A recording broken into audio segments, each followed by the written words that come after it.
¿Qué tal amigos de Impacto Venezuela? El día de hoy en nuestra mesa de análisis conversamos desde España con el doctor politólogo Luis Salamanca. A propósito de diversos temas queremos abordar con él el día de hoy, abogado de la República también. Doctor, le saludamos, ¿cómo está?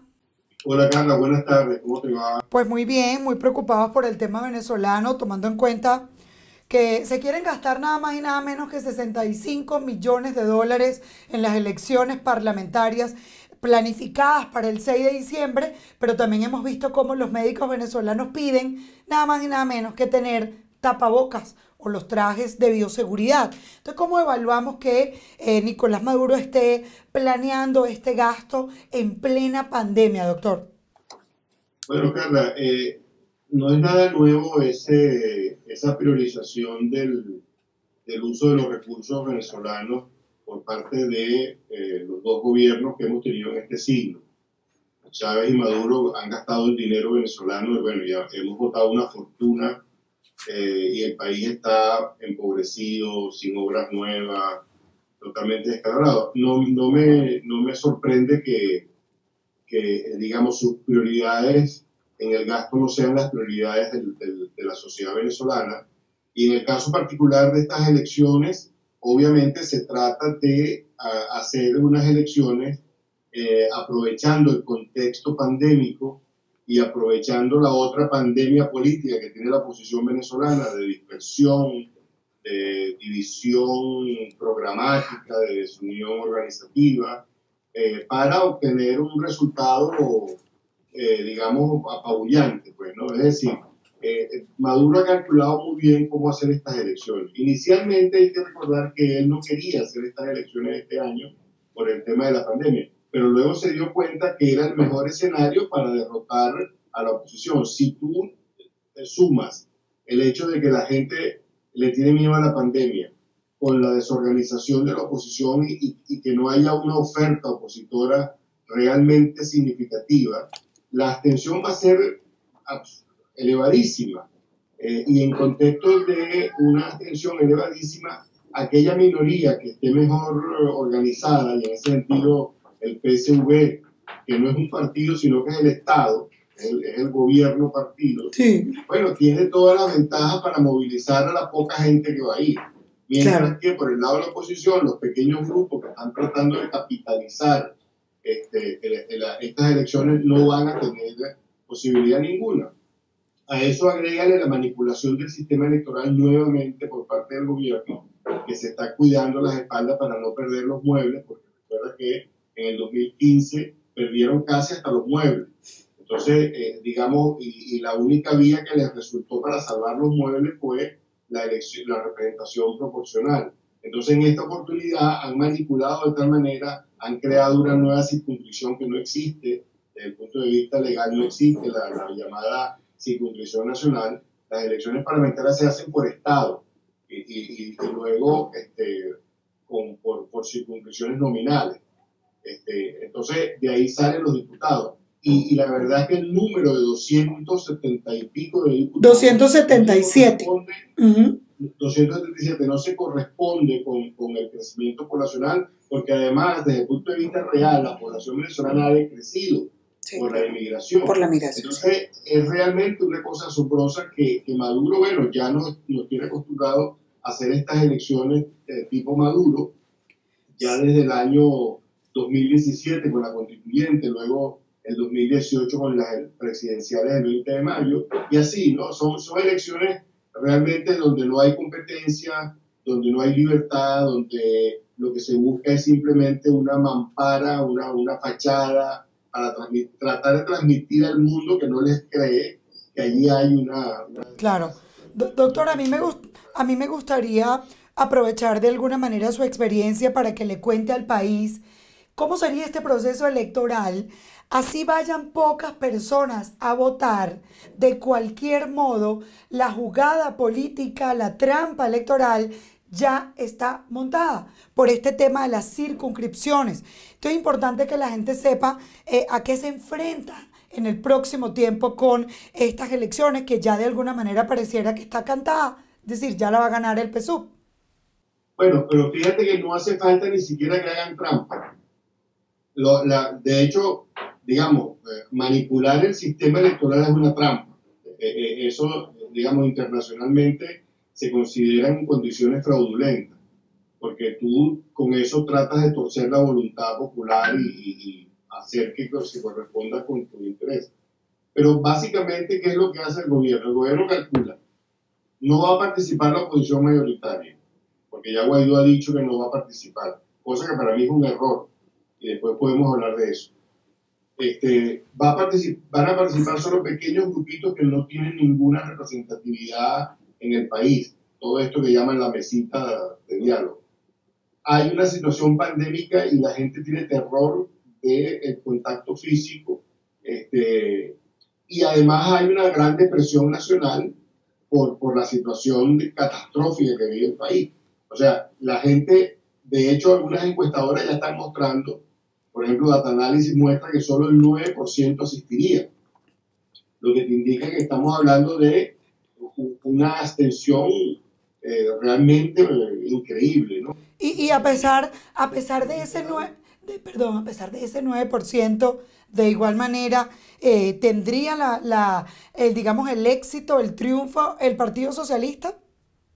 Claro, es que justamente por la gran abstención, entonces, ¿qué es lo que haces tú? El Partido Socialista es una minoría bien pequeña.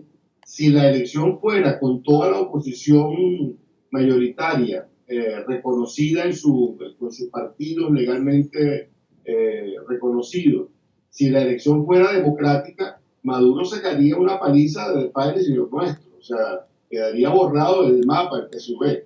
Pero no es esa la situación es una en la cual Maduro ha ido desmantelando a los partidos opositores, Claro. los ha ido ilegalizando, los ha ido anulando, sacándolos del juego, le quita las directivas, se la entrega a gente cercana a él. Y entonces, claro, eso produce un efecto depresivo en el elector, un efecto adicional depresivo en un elector que está frustrado porque no ha visto el cambio que se le ofreció en años anteriores, porque ve que la situación empeora y empeora. El coronavirus viene a ser una suerte de guinda de toda esta catástrofe, de esta tragedia venezolana. Entonces, claro, con esos elementos es suficiente para que tú tengas un resultado. Ahora, a eso le agregas precisamente la manipulación del sistema electoral, el manejo de las mesas, el manejo del plan república, toda esta ampliación del número de diputados de una manera que no tiene ningún sentido. Ahora eso sí, lleva a pensar que esta es una elección que si Guaidó decidiera mañana participar en estas elecciones de manera unitaria, y esa es la clave, de manera unitaria, parecido a como se participó en 2015, allí sí cambiaría el juego. Pero hasta ahora Guaidó lo que ha dicho es que él no va a participar. Claro, pero fíjese una cosa, y ese punto es totalmente importante el día de hoy, porque uno de los alegatos que ha ofrecido el presidente interino Juan Guaidó ha sido precisamente que no hay condiciones electorales, tomando en cuenta que este CNE es igual de amañado que el anterior y además viendo lo que se hizo con los partidos políticos, entonces una de las cosas que han alegado es que se iría a un foso, se iría igualmente a una bajada sin frenos si se participa con un Consejo Nacional Electoral que no da garantías electorales, donde además no se permiten a los veedores electorales participar en el proceso. Entonces, si todo está amañado, ¿cuál sería el alegato para participar? Mire, Carla, el tema es que primero, o sea, no se puede esperar que las condiciones sean, digamos, como uno quisiera que fueran, porque para eso precisamente estamos en un marco dictatorial. Y segundo, el tema no es que usted participe para legitimar, sino que usted participa es para seguirse oponiendo en todos los terrenos a que el régimen siga avanzando. ¿Me explico? O sea, ¿qué prefiere usted? ¿Que la Asamblea Nacional esté en manos del gobierno o en manos opositoras? Claro. Digamos, sin hablar acerca de lo que puede hacer o le pueden dejar hacer. Pero no le van a respetar el voto. Eso es lo que decimos, es decir, el voto suyo no va a ser tomado en cuenta porque igualmente van a hacer una trampa. pero no es del gobierno. Es decir, no lo usa el gobierno como un elemento más de control de la sociedad y entonces le mantienes una cuña metida dentro de su máquina, ¿entiendes? Por ejemplo, eso es lo que ha permitido que se dé el proceso Guaidó desde el 2019. El hecho de haber tenido en manos de opositora una Asamblea Nacional neutralizada completamente, obstruida por el gobierno, pero que con el poder institucional que tiene ha sido reconocido por 60 países y ha podido generar toda esta situación que hemos vivido desde el 2019. Entonces, no se puede decir que es inútil, no, es útil. Es útil y además, otra cosa, como es previsible que el gobierno en ese contexto, en ese entorno de que pueda ganar la oposición, se atreva a hacer un fraude electoral, entonces allí tendría la oposición un argumento todavía más de peso para seguir movilizándose, porque es que esto se trata no de obtener, dentro de un sistema como este, usted no tiene una victoria y se la reconocen de inmediato y se producen los efectos institucionales de esa victoria, no. Usted va acumulando poder, usted le va quitando poder al otro. Aquí se trata de una carrera en la cual usted debe seguir quitándole poder al otro, porque lo que ha pasado con Maduro en los años que lleva de gobierno, y eso no, los periodistas no lo tratan porque obviamente no es de actualidad, es que Maduro ha perdido buena parte del poder que le dejó Hugo Chávez. Y ha tenido que apelar entonces a la dictadura directa para poderse mantener en el poder. Y eso, a pesar de que mucha gente lo ve como un fortalecimiento de Maduro, más bien su debilidad, porque Maduro está aislado por eso a nivel mundial. Pero ahora yo le pregunto, doctor, millones de problemas que no puede resolver. Ahora yo le pregunto, doctor, ¿usted sí cree que este llamado de Guaidó, que debería ir a elecciones, como usted lo ha señalado el día de hoy, tenga un respeto dentro del Consejo Nacional Electoral al ellos ver que hay una mayoría obviamente contundente por parte de la oposición? Más del 80% de votos lo sacaría la oposición, pero es que ese voto no se respeta dentro del CNE y se hacen cosas que las vimos, como Jorge Rodríguez buscando y comprando votos en los barrios de Caracas. Ellos cambian los números a última hora. ¿Cómo se garantiza que se respete el voto? Pero Carla, es que eso justamente eso es lo que yo quiero que se produzca, eso que tú acabas de decir. Es decir, si lo quieres ver de otra manera, es producirle una gran crisis política, una nueva gran crisis política al gobierno y no dejarlo descansar, porque hay que mantenerlo siempre atacado por donde quiera que se abra una. Claro, le entiendo. Yo siempre he creído, yo en lo personal, siempre he creído que la estrategia opositora tiene que ser luchar en todos los frentes que se abran. Claro. Y este es uno de los más importantes. Pero otra cosa, Carla. No hay nadie más interesado en Venezuela para mantener y aspirar a la Asamblea Nacional y mantenerse en ella como presidente que Juan Guaidó. Porque todo el liderazgo de Guaidó ha sido producto de que él es presidente de la única institución que se legítima, claro, legítima a nivel nacional e internacional. No hay que olvidar eso. Por ejemplo, en estos días Donald Trump envió un mensaje que tampoco se le ha dado suficiente cobertura en los análisis. Donald Trump dijo: yo voy a apoyar a aquel que sea elegido. Claro, al legítimo. Deja de ser presidente el 5 de enero del 2021. Sí. Quiera él o no, eso es lo que va a ocurrir, porque él no tiene cómo imponer la tesis de la continuidad administrativa. Claro. Maduro lo pudo hacer porque contaba con la Fuerza Armada en el 2013, sí, pero Guaidó no tiene esa fuerza. Entonces todo apunta a que es una operación política más beneficiosa que perjudicial plantearse estas elecciones, eso sí, en forma unitaria y con los partidos más importantes de oposición. ¿Y usted cree? Allí el inconveniente sería con qué tarjeta vas, porque no hay tarjeta. No hay tarjeta. Pero queda alguna que otra por allí que se puede usar. Sí. Ahora, tienen que tener una gran disposición, digamos, anímica, una gran inteligencia política para decidir pasar por encima de esos problemas y plantear al gobierno un tremendo desafío participando en esas elecciones. ¿Usted sí cree que de alguna manera Donald Trump cumpla todas las promesas que ha hecho de intervenir en la crisis venezolana antes de que deje de ser presidente en noviembre de este año? ¿Se la juega Donald Trump con los votos que puede sacar en lo que sería este circuito Miami-Florida, donde hay tantos venezolanos a los que él le ha prometido que va a meterse en el tema de la crisis venezolana? De cualquier manera, siempre dice que todas las opciones están sobre la mesa, siempre asusta con una posible intervención, amenaza, no sabemos si es un amago o una estrategia política o de verdad Donald Trump va a cumplir. Pero mira, nadie sabe si Donald Trump se va a decidir. Fíjate una cosa importante, Carla.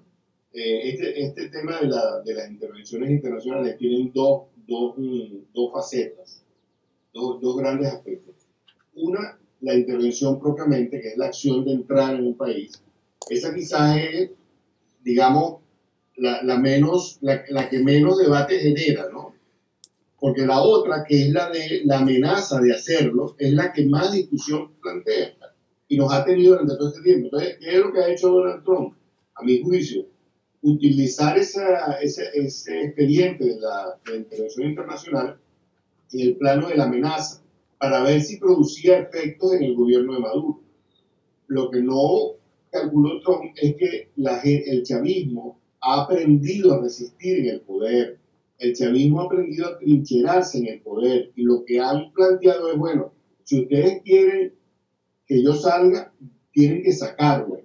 Yo no voy a salir por una negociación, yo no voy a salir por un diálogo, yo no voy a salir por una elección. Ya lo han dicho por activa y por pasiva. Ni con votos ni con balas vamos a salir de aquí, no vamos a entregar el poder, etcétera, etcétera. Entonces, eso plantea, digamos, a una oposición como la venezolana, que no sabe si no es luchar por los votos, le plantea una cantidad nueva de problemas nuevos desde el punto de vista estratégico. Es decir, ¿cómo luchas tú contra un régimen que se plantea cerrarse de esa manera y atrincherarse en el poder de esa manera? ¿Con qué luchas tú? ¿No? Entonces, bueno, allí en el fondo de todo eso, la respuesta es que para luchar contra eso requieres cambiar la correlación de fuerza entre el gobierno y la oposición. Es decir, la oposición de fuerza en el plano de lo autoritario, en el plano de los hechos, en el plano militar. En el plano militar todavía es favorable a Maduro. En el plano electoral, Maduro no tiene nada que buscar. Es decir, en vía democrática, Maduro pierde. Pero en vía autoritaria, Maduro se mantiene. Y la oposición no sabe jugar de manera autoritaria. Entonces, el tema es que la oposición tiene que buscar cómo cambiar esa correlación de fuerza para que en algún momento, digamos, los militares puedan plantearse un apoyo a la salida democrática. Y allí cobra fuerza el tema de una crisis política producida por un eventual fraude que pueda hacer el gobierno, como ocurrió en Bolivia. Claro. Recuerda que en Bolivia se logró una acción colectiva nacional a partir de un fraude electoral importantísimo, y entonces eso concitó a las fuerzas más importantes de la nación para lograr la salida de Evo Morales. Ahora, entonces, bueno, aquí hay que apuntar, no sé si en la misma dirección. Sí, doctor, ya para terminar, quisiera saber si, según su perspectiva, Maduro estaría ganando tiempo con la pandemia, estaría aprovechando de alguna manera esta situación internacional que se presenta, como lo es el coronavirus, para acelerar sus tiempos políticos. Le ha permitido mantener a la gente dentro de la casa, decir que no hay combustible, decir que todos se tienen que encerrar, pero mientras tanto políticamente van moviendo fichas, muchos del PSUV con un supuesto coronavirus que no entendemos realmente cómo le da COVID-19 solamente a los del gobierno y al Canal 8. Son cosas que nos llaman la atención, pero quisiera saber entonces qué piensa usted al respecto. Bueno, mira, efectivamente el coronavirus es para los regímenes autoritarios una suerte de ecosistema natural, ¿no? O sea, los regímenes autoritarios se mueven con el coronavirus como en su medio ambiente más propicio, pues, porque, digamos, sobre todo en Venezuela, el gobierno está acostumbrado a cerrar las calles, a cerrar el país, a trancar por aquí, ¿verdad? Y entonces lo que ha hecho con la pandemia es básicamente guardar a la gente en sus casas, pues, porque en verdad la capacidad de solución de fondo sanitaria del problema del virus en Venezuela no existe, pues. O sea, Venezuela no está en capacidad, el Estado venezolano no tiene la capacidad para enfrentarse con el coronavirus. Entonces, ¿qué ocurre? Que Maduro gana tiempo en la medida en que la oposición se debilita. Ahí sí yo veo digamos, el tema del tiempo, cuando la oposición se debilita, se fragmenta, se divide. Bueno, allí Maduro sí, digamos, coge un segundo aire. Pero al mismo tiempo, dada la situación catastrófica que vive Venezuela, la situación de Maduro siempre está, digamos, está como pendiendo de un hilo, digamos, Sí. es decir, Maduro no está seguro en el poder. Maduro no Pero sigue está, allí. Eso es una de digamos, las cosas que se pregunta el mundo entero, ¿no? Que pareciera que siempre va a caer, Alex Saab está preso, va a hablar, va a hablar. Todo parece indicar que pudieran tumbar a Maduro, pero sigue allí, ¿no? claro, pero el tema es que el poder que Chávez conquistó dentro del Estado venezolano, y que le pasó a Maduro, que le heredó a Maduro, era un poder muy grande. Maduro ha perdido buena parte de ese poder. Ahora, todavía le queda. Entonces, eso la gente no lo entiende, porque la gente cree que por el hecho de que Maduro no tenga plata y Venezuela está llena de problemas, el cambio va a venir automáticamente por los No, problemas claro. sociales. No, el cambio no viene automáticamente por los problemas sociales. El cambio viene en la medida en que se logre cambiar la correlación de fuerzas políticas en Venezuela. Eso Así es. parece que es una cosa de perogrullo, pero no necesariamente a veces lo entienden los políticos, porque hay distintos juegos que los políticos hacen. Por ejemplo, los de la mesa de diálogo nacional sostienen que ellos sí van a poder, pero lo que van a obtener son migajitas de Claro. lo que les permite el gobierno. Bueno, doctor, le damos las gracias por habernos acompañado en Impacto Venezuela, el mayor de los éxitos. Vamos a seguir en contacto para poder seguir de alguna manera siempre analizando el contexto político venezolano. Feliz tarde. Gracias por el contacto. Ok.